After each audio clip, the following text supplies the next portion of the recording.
there have been some changes in the perception and in the understanding of sexual violence and rape in particular as part of armed conflict, from what probably used to be some complete neglect for these crimes that for a very long time were just accepted as being part and parcel of war, and almost a sort of a spoil of war that was some of the rewards that combatants would be able to obtain from conflict, to a context where we now see those crimes being taken for what they are, namely crimes. They remain very, very specific crimes to the extent that very often, rather than the perpetrators being brought into justice, what we see is that the response of communities is to blame the victims, and that makes rape and sexual violence and other forms of sexual crimes very specific indeed. I came across this lady and she said that she had been gang raped, that her daughter had been gang raped, that in fact 2 of her younger children had also been killed in front of her own eyes. And she said, with all of that, how many more crimes do I need to suffer for someone to care and for someone to bring justice to me?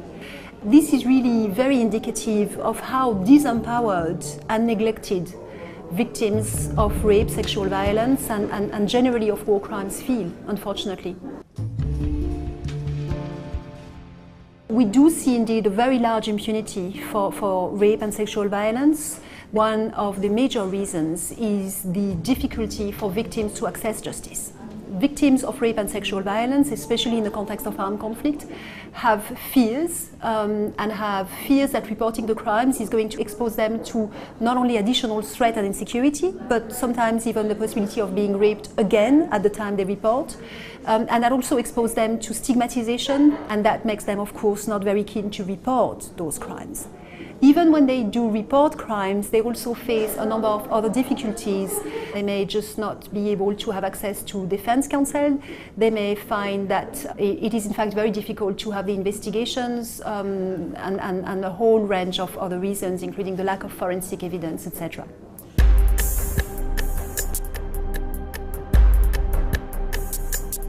Slowly things are improving. We have seen a number of wonderful developments in terms of accountability.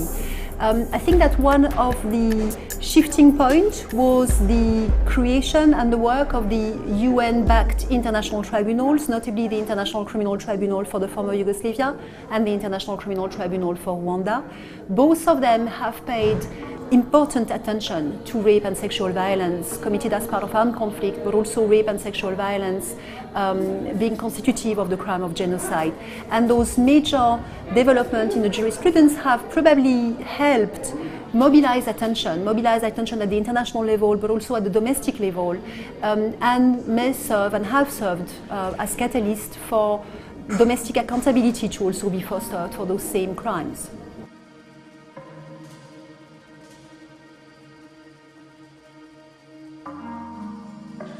The prosecution of the perpetrators is important because it gives victims satisfaction that their rights to remedy and to redress are met, but it's probably not enough.